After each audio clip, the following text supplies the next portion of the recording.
3 countries, 3 legendary dishes, and 1 question.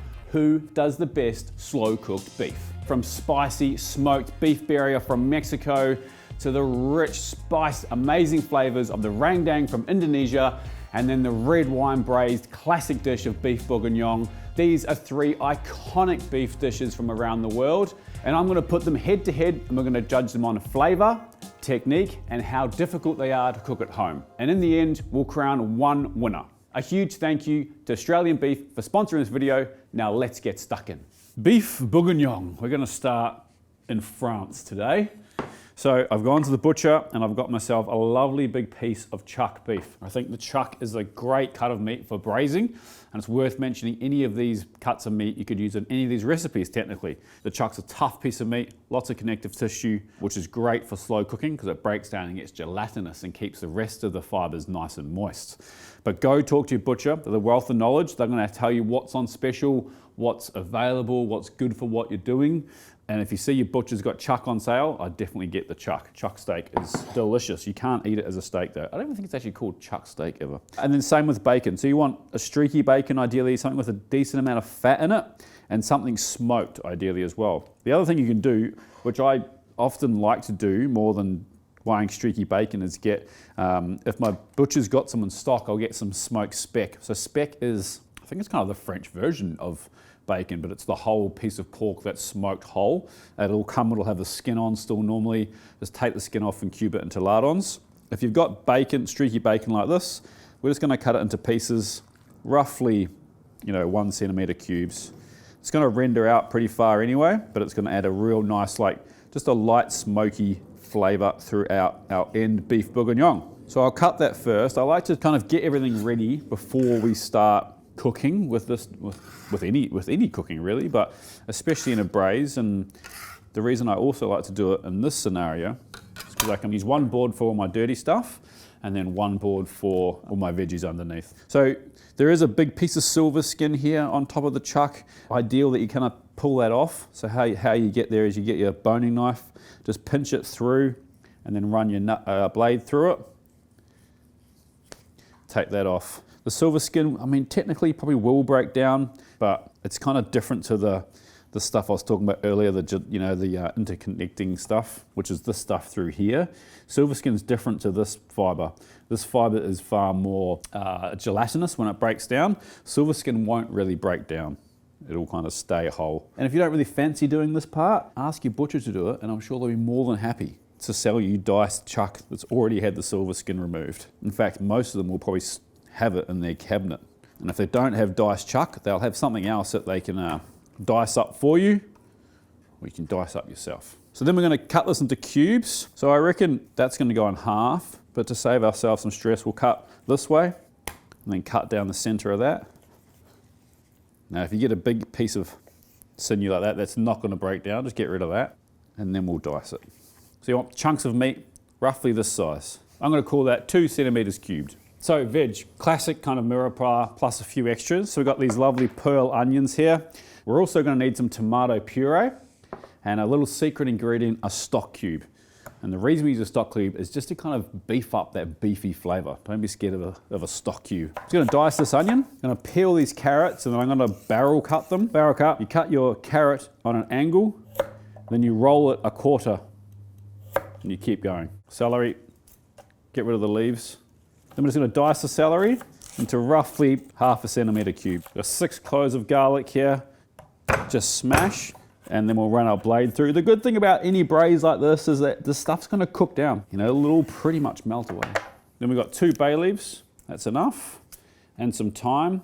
And we're just going to leave this thyme as is and pop it in. You could tie it up in butcher string, you could pick it. I mean, in a restaurant we would be made to pick it, and I would make the chefs pick it and cut it, but this is home cooking, let's not get carried away. And like I was saying, these pearl onions we've just peeled, and we're gonna leave those whole, and we'll put those in not straight away. We want those to kind of ideally stay whole.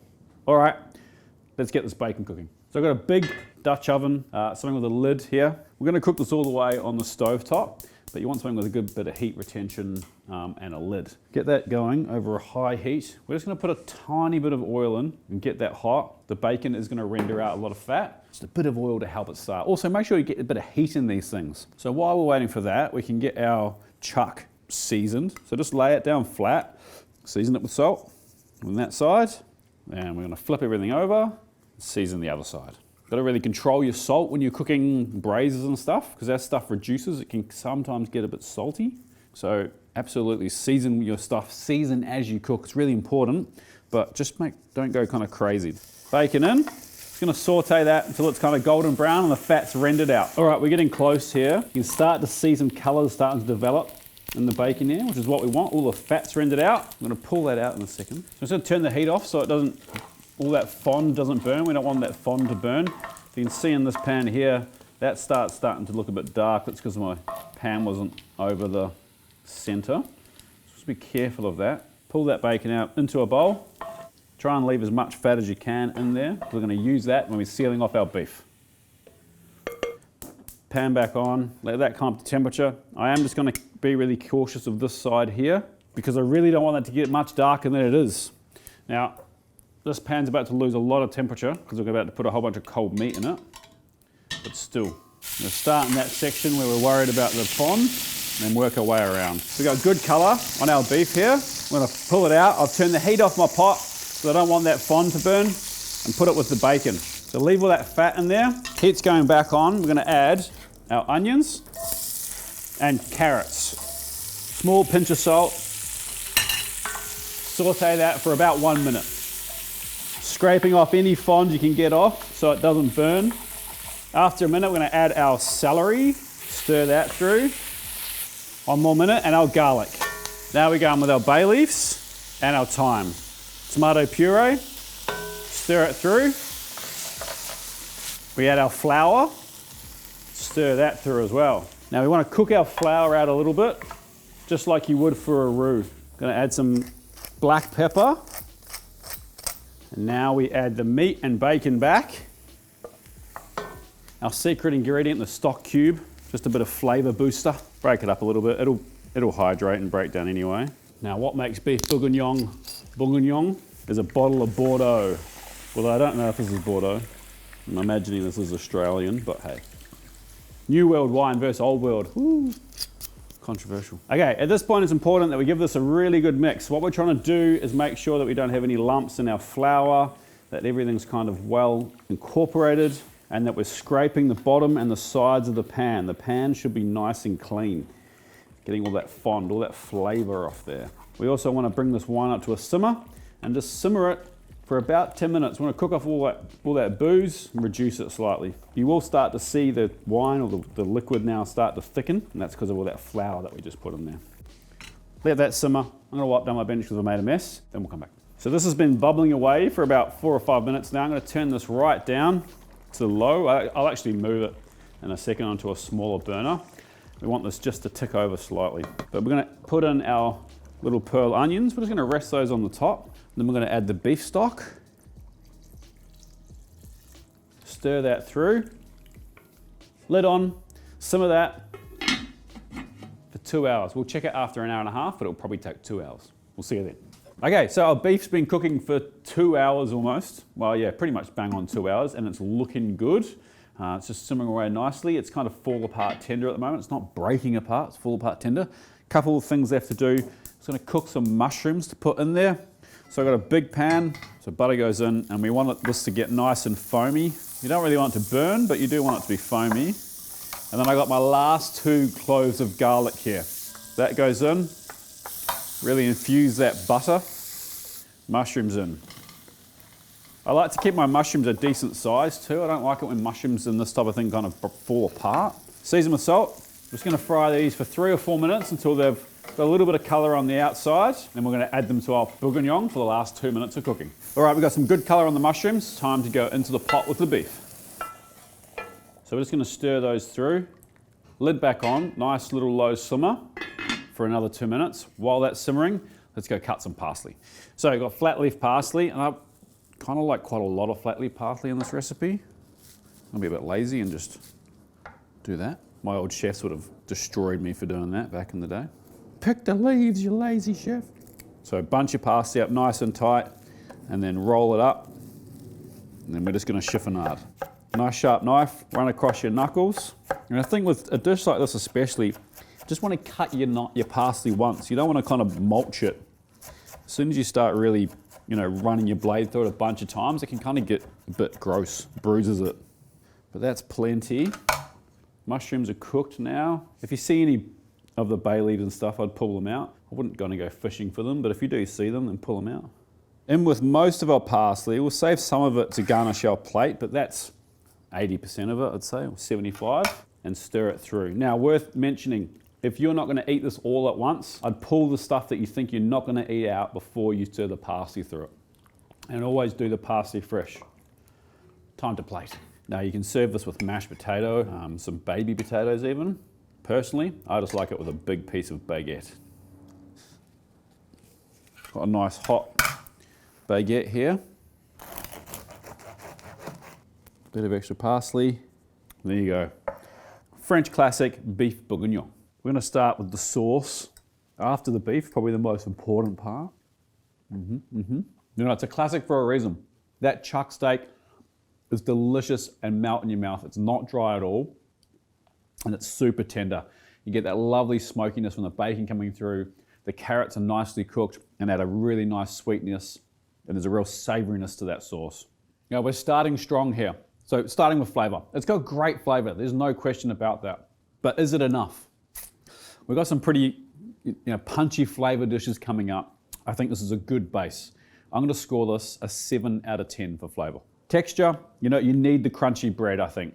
Everything else in there, is quite soft and pliable, so a nice crunchy baguette works really well, which is also why I choose to have it with baguette over the mashed potato. So I think the baguette really elevates the texture. I think you actually need it there. There's always an issue when you deal with braised dishes, so what you put around them is really important.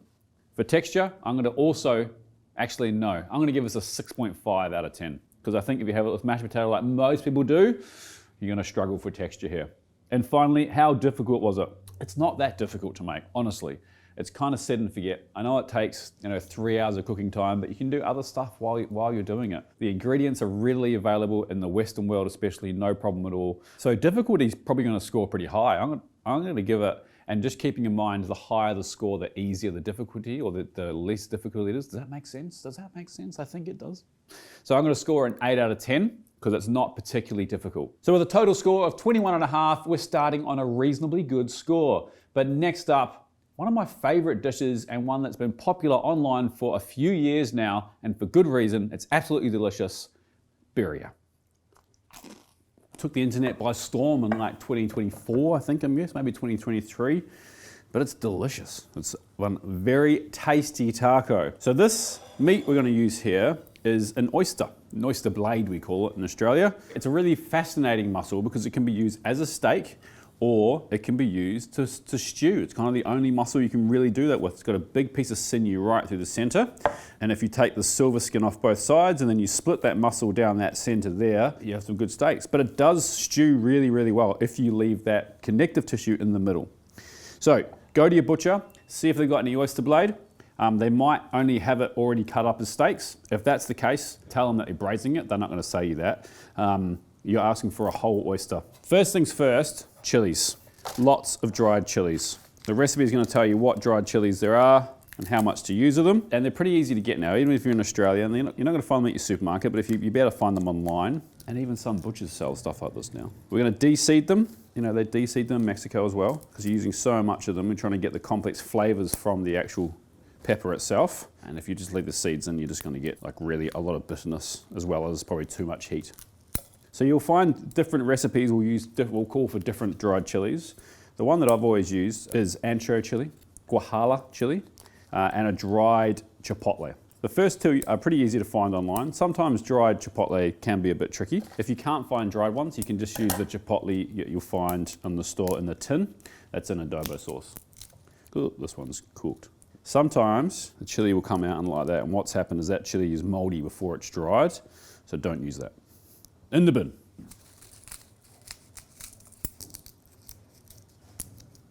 All right, so I've got a couple of litres of boiling water here. Doesn't really matter how much. Just gonna put these chilies in there. I'm gonna cook those, kind of rehydrate those for about, or a good 8 to 10 minutes. In the meantime, got our onion cut up and diced. We've got a couple of plum tomatoes, which are going to go in the water later. And I need to get 3 cloves of garlic peeled and ready to go. The chili's been going for about 8 minutes. I'm just going to add these 2 tomatoes in there for the last 1 minute, just to soften the skin so it blends better. And I'm just going to add the onion and the garlic to the blender. And we're just going to add our tomato and chili to our blender. Make sure you get all those chilies out. And then just a little bit of the liquid that we cooked them in, and then we blend.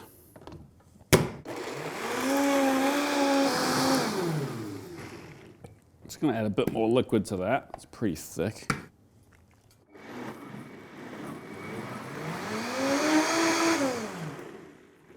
Cool. Put that aside. Before we cut up our meat, I just want to get our little spice bag ready, not the Irish delicacy. So I've got a bit of cheesecloth here. This is just kind of stops it from, you eating a piece of cinnamon stick. Cinnamon stick, 3 dried bay leaves, dried thyme, dried oregano. Try, if you can, get the Mexican oregano. It's quite different to the other version that we're used to having. 4 cloves, cumin seeds, some black peppercorns. Take a piece of butcher's string, roll this up, tie it off, leave that to the side. All right, our oyster blade. Now, any cut meat like this, what we're going to do, we want to keep it really big and chunky. However, we do need to take the silver skin off. Feel free to ask your butcher to do it. They'll whip it off in a matter of seconds. Same on this side. There's not much fat in here anyway, so don't be afraid to whip this off. And then cutting this is real simple. Just cut it into big pieces, like this, and then we'll break it down once it's cooked. We'll season it with salt. Then you got a couple of tablespoons of neutral flavoured oil in your pan. Once it's nice and hot, in the meat goes.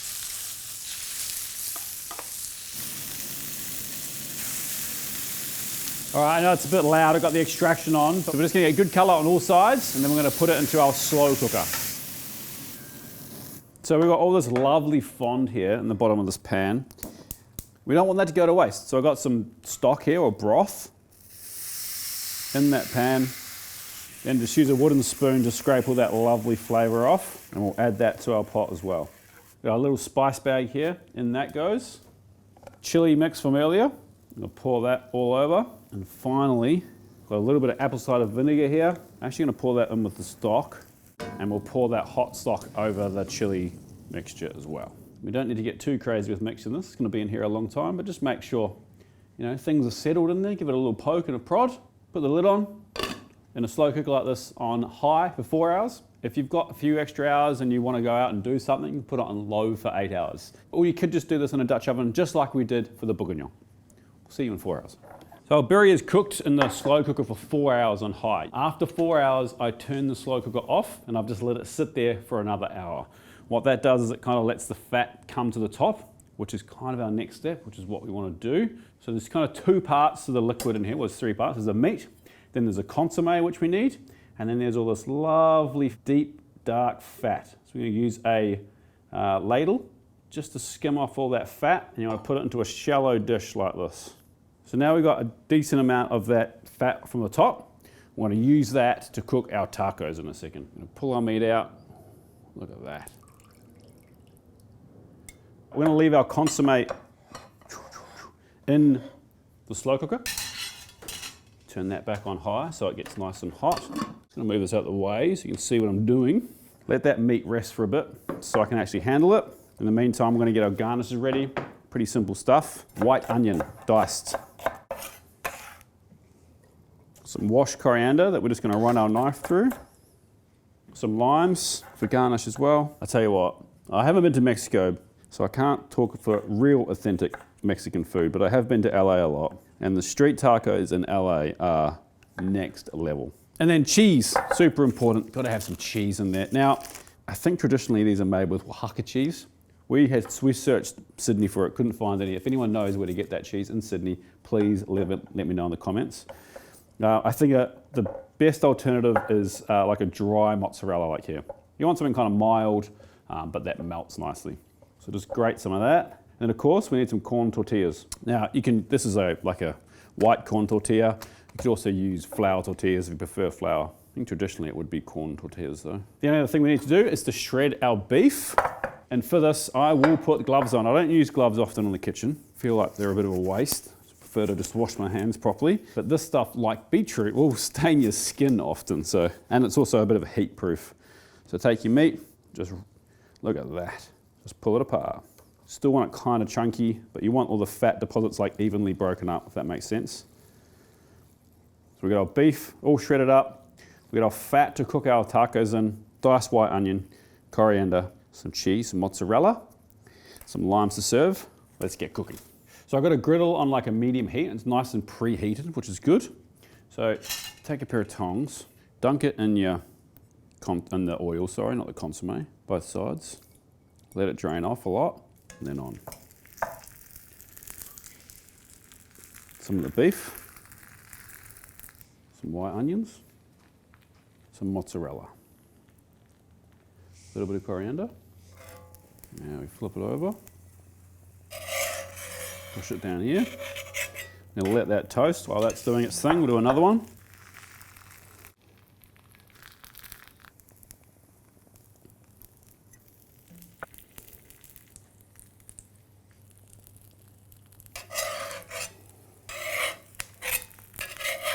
So we're going to toast these on both sides. Make sure that cheese is nice and melted.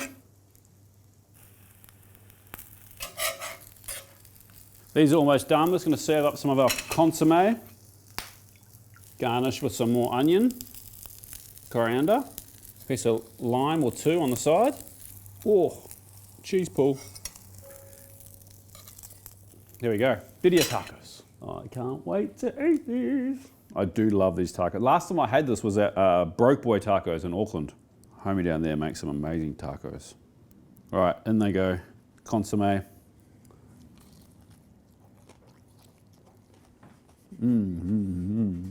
My oyster blade is super juicy still, beautiful and tender, and has this amazing flavor. It's not even that spicy. It's got this like really complex flavor with all those chilies in there, all the other spices, and then the texture is incredible.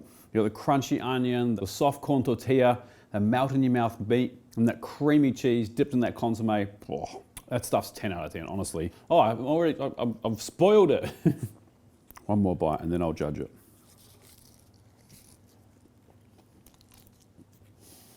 All right, flavor. It's an 8.5 out of 10. I'd almost give it a 9. The only reason I drop it half a point is because I think it could be a little bit more spicy. That's probably a me problem more than anything, but it's absolutely delicious. It's also worth mentioning, no one really gets a 10 out of 10 in these things, do they? The flavor of that oyster blade is sensational. And the best place to go get your oyster blade, you guessed it, your butcher. Go talk to your local butcher and they'll sort you out. Texture, bang on. Melt in your mouth meat. The lovely cheese pull, a little bit of crunch there from the onion and the crispy bits from the toasting the tortilla and the fat. I think texture's pretty bang on. I'm gonna give that a 9 out of 10. Lastly, difficulty. Even though it's in a slow cooker, there's a lot of steps, a lot of ingredients at the start, kind of trying to layer flavors, and then you need to cook it for a long time. The technical part of dipping your tortilla in the fat and then filling it nicely, folding it nicely, it's pretty hard to pull off, honestly. It's not impossible, but it's definitely more technical than the beef bourguignon. I'm gonna rate it a 6 out of 10, because I think it's more than achievable for the average home cook, but it is a bit fiddly. So with 23.5, that's a pretty good score. The last dish, one of my all-time favorite curries, the beef rendang. Can it knock it off its perch? Let's find out. Beef rendang. And do it with beef cheeks, one of my favorite cuts of beef of all time. We'll come back to those later. First up, we're gonna make the curry paste. So, we're gonna do it in a food processor today. Make it nice and fast. I've got 4 shallots. Just gonna top and tail them and then roughly dice them. I've got 5 peeled pieces of garlic. Just gonna run my knife through those as well. Then I've got a thumb-sized piece of turmeric. Just gonna peel that. Careful, if you get the stuff on your skin, it does stain. If you can't find fresh turmeric, just use dried, but use a lot less. Use about half a teaspoon. Ginger. This is lovely, fresh, young ginger. You don't even need to peel this stuff. I'm gonna use about a thumb-sized piece. We'll use that bigger piece. I like ginger. Just cut it up a bit. In the pile, galangal. This is a tricky one. People always say, oh, I can't find galangal. What do I use? There's not much you can kind of use. If you can't find it, I just leave it out. But most Asian supermarkets will stock galangal now. You also don't really need to peel it. Just take off any pits that look a bit weird. Chop it up. Oh, I love the smell of galangal. It's got this really delicious smell. So we've got some kaffir lime leaves as well. We're not going to put those in the paste, but we'll put those to the side. Yeet that out of here. 2 sticks of lemongrass. Just take that real bottom part off and the real top parts off. Run your knife down the middle.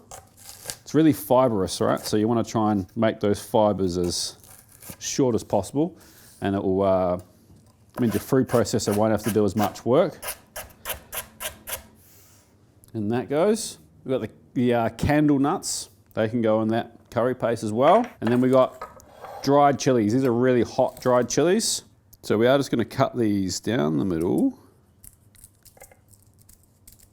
Shake out the seeds. In the pile they go. You don't have to be too particular about, a couple of seeds in here won't hurt anyone. Just will get a pretty gnarly spicy if you leave them in there. If you do like it really spicy, then by all means leave them in. Before someone comments, yeah, I know the seeds aren't the thing that's really spicy, it's actually the pith that's the really spicy part, but the seeds are still spicy.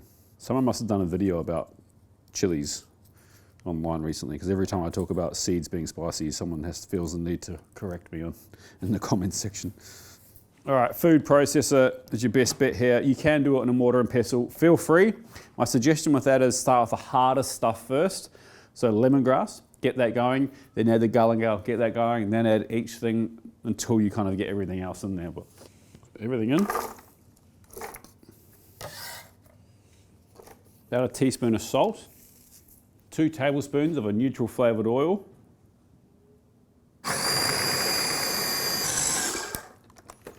Make sure you scrape down the sides a couple of times. Oh, it smells good. Cutting onions with a blunt knife times 1,000. Right, and this is what we're looking for. Nice paste. It doesn't have to be like completely puree. A little bit of texture in there is fine. Oh, this is just destroying my eyeballs. But that is good. That's our curry paste done. Let's put that aside. I'm just gonna wipe the tears away from my face. Oh.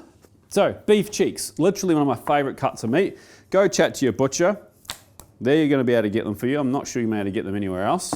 They're a great cut of meat. Think about what a cow does all day. It chews. They've got like multiple stomachs, so the cows chew grass all day. So it's like the hardest working muscle in a cow. They have to be cooked for a while, otherwise they don't break down. They often come like this, where I'm guessing it's how they take it off the animal. Every time I've had beef cheeks lately, even here, it's like completely gone. There's this big flap here. There is a bit of meat in here, and it feels wasteful to kind of leave it there, but it's a lot of work to kind of get it off. So what I do is pull that flap back, put my knife under, and then just get the rest of that silver skin off. Just like that. And then I'll judge it. How much meat's on here? How much work am I willing to do to get it off? Honestly, there's not that much, and it's really hard to get that off. So that'll get diced up and go into Duck's dinner bowl for dinner, and then I'll just get rid of the rest of the silver skin.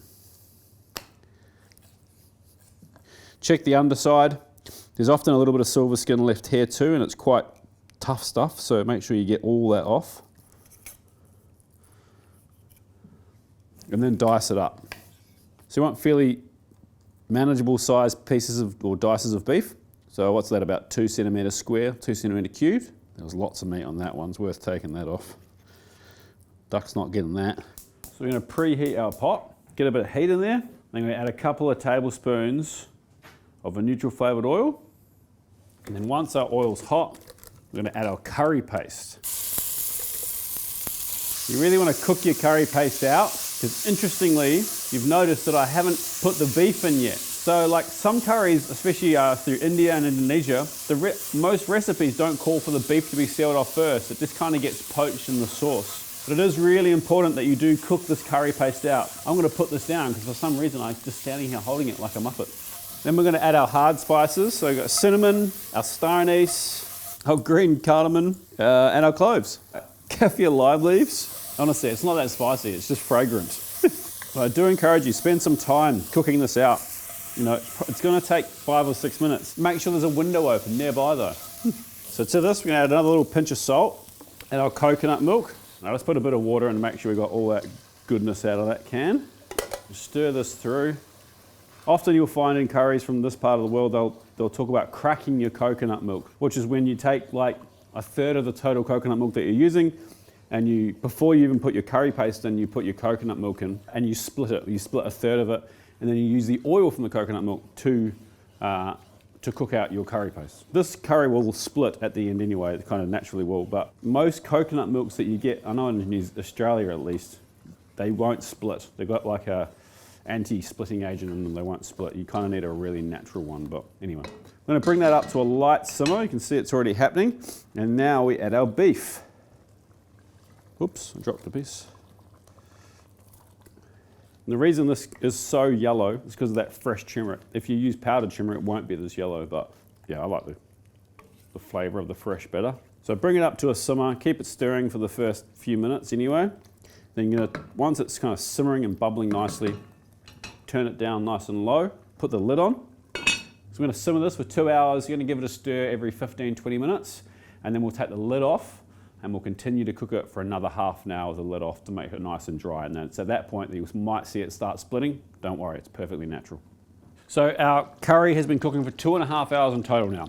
2 hours with the lid on. The last half an hour we've had the lid off. The only last thing we need to do is to sweeten it, or just balance the seasoning. Toast the coconut, palm sugar, and that goes, and tamarind puree. I love tamarind. We'll just stir that through so that the palm sugar has time to break down. And we're going to toast our coconut till it's quite dark, and then we're going to pound it.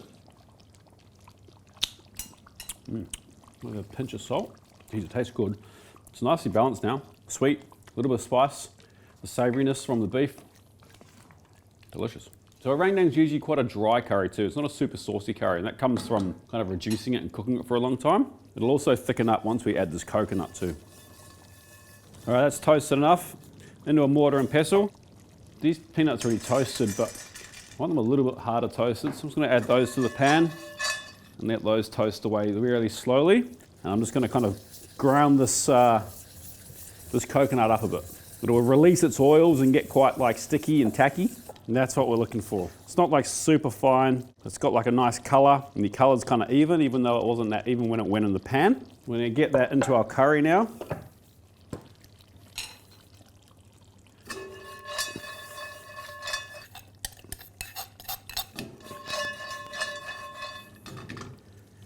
Stir that through. Stunning.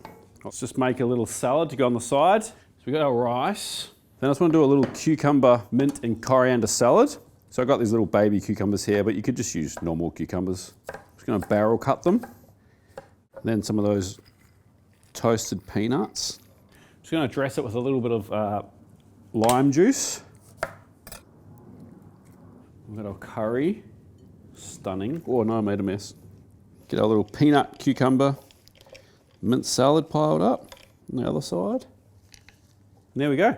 There's my version of Indonesian beef rendang with a little peanut, cucumber and herb salad.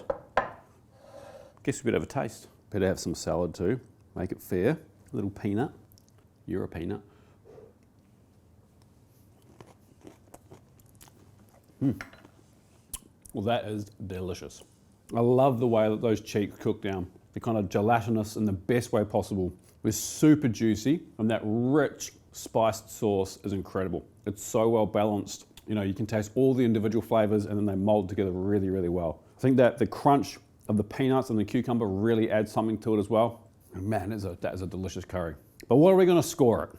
Well, for flavor, we're gonna give it an 8 out of 10.